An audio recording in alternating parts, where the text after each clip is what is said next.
The hating game ഒരു Rome കോമാണ്. അതുകൊണ്ട് തന്നെ നമ്മളൊരു യൂഷ്വലി കാണാറുള്ള സ്ഥിരം ക്ലീഷേ റോം കോമുകളിൽ നിന്ന് ഒരു ശകലം വ്യത്യാസമുള്ള സിനിമ എന്നൊക്കെ വേണമെങ്കിൽ പറയാം. ഒരു ഫീൽ ഗുഡ് മൂവിയാണ്. ഇതുവരെ അറ്റംപ്റ്റ് ചെയ്യാത്ത ഒരു തീം എന്ന് വേണമെങ്കിൽ പറയാം. നമ്മൾ യൂഷ്വലി റൊമാൻറ്റിക് സിനിമകൾ കാണുന്ന സമയത്ത് നമുക്ക് ക്രിഞ്ച് ഫീൽ ചെയ്യും. അതായത് ഇപ്പം എല്ലാ റൊമാൻറ്റിക് സിനിമകളിലും ഇങ്ങനെ തന്നെയാണ്, ഇപ്പം റൊമാൻസിൽ എന്ത് വെറൈറ്റി കൊണ്ടുവരാമെന്നുള്ളൊരു സാധനമുണ്ട്. ഈ ഒരു സിനിമയിൽ ഒരു ഹെയ്റ്റിൽ നിന്ന് പ്രണയത്തിലേക്ക് പോകുന്നൊരു സാധനം ഉണ്ടല്ലോ, അതാണ് ഈ ഒരു തീം കൊണ്ട് അവർ ഉദ്ദേശിക്കുന്നത്, ഹേറ്റിംഗ് ഗെയിം എന്നുള്ളത്. അപ്പോൾ ഒരു വലിയ ബുക്ക് പബ്ലിഷിംഗ് കമ്പനിയിൽ വർക്ക് ചെയ്യുന്ന ലൂസി എന്ന് പറയുന്ന പെൺകുട്ടി, ആ ഒരു കമ്പനി കുറച്ച് ഫിനാൻഷ്യൽ ഡൗൺ ആവുന്ന സമയത്ത് വലിയൊരു കോർപ്പറേറ്റ് വന്നിട്ട് ആ ഒരു കമ്പനി ഏറ്റെടുക്കുന്നു.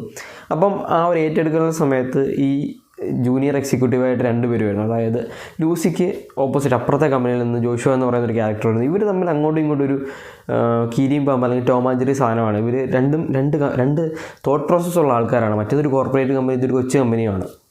അപ്പം ഇവർ തമ്മിൽ അങ്ങോട്ടും ഇങ്ങോട്ടും വലിയ എന്നും പ്രശ്നങ്ങളും കാര്യങ്ങളുണ്ട്. പക്ഷേ രണ്ടുപേരും അങ്ങോട്ടും ഇങ്ങോട്ടും കെയർ ചെയ്യുന്നുണ്ട്. അങ്ങനെ ഒരു സമയത്ത് ഒരു മൊമെൻറ്റ് വരുന്ന സമയത്ത് ഇവർ തമ്മിൽ ചെറിയൊരു റൊമാൻറ്റിക് മൊമെൻറ്റ് വരുന്നു, അല്ലെങ്കിൽ ഒരു സെക്ഷൽ എൻകൗണ്ടർ വരുന്നു. അതിനുശേഷം ഇവർ എന്ത് ചെയ്യണം, ഇതെങ്ങനെ മുന്നോട്ട് കൊണ്ടുപോകണമെന്ന് അറിയില്ല. അതിനിടയ്ക്ക് വേറൊരു ഡേറ്റിംഗ് ലൈഫ് വരുന്നു ലൂസിക്ക്. അത് അങ്ങനെ മൊത്തത്തിലൊരു കുളം അവിയൽ പരുവത്തിൽ പോകുന്നു. അങ്ങനെ എനിക്ക് ജോഷുവ ഒരു ദിവസം ലൂസിക്ക് പനിയായി കിടക്കുന്ന സമയത്ത് ജോഷുവ വന്ന് ഹെൽപ്പ് ചെയ്യുന്നു.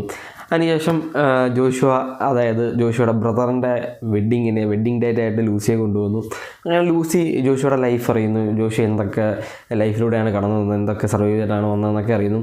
അങ്ങനെ പോകുന്ന സമയത്ത് ഈ ഒരു കമ്പനിയിലേക്ക് ഒരു സീനിയർ എക്സിക്യൂട്ടീവിൻ്റെ പോസ്റ്റ് വരുന്നു. അപ്പോൾ ഇവർ 2 പേരും തമ്മിലൊരു കോമ്പറ്റീഷൻ അവിടെ ഉണ്ട്. ഈ സീനിയർ എക്സിക്യൂട്ടീവിൻ്റെ കോമ്പറ്റീഷൻ വരുന്നുണ്ട്.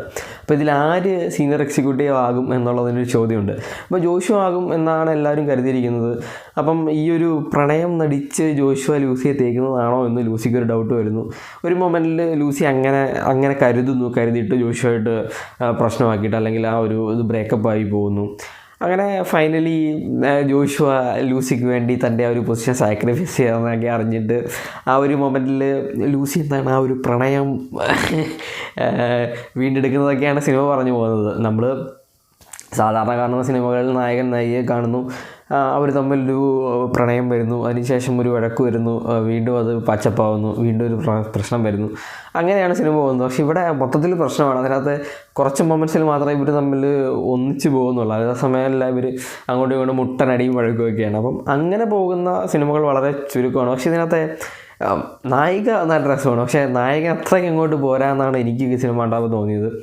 അപ്പം ഇങ്ങനെയുള്ള റോം കോം സിനിമകൾ, നമ്മൾ കാണാതെ പോകുന്ന കുറച്ച് അണ്ടർ റേറ്റഡ് ആയിട്ടുള്ള റോം കോം സിനിമകളുണ്ട്. അങ്ങനെയുള്ള കുറച്ച് നല്ല സിനിമകളിൽ എടുത്തു പറയാൻ പറ്റുന്നൊരു സിനിമയായിരിക്കും ദ ഹേറ്റിംഗ് ഗെയിം.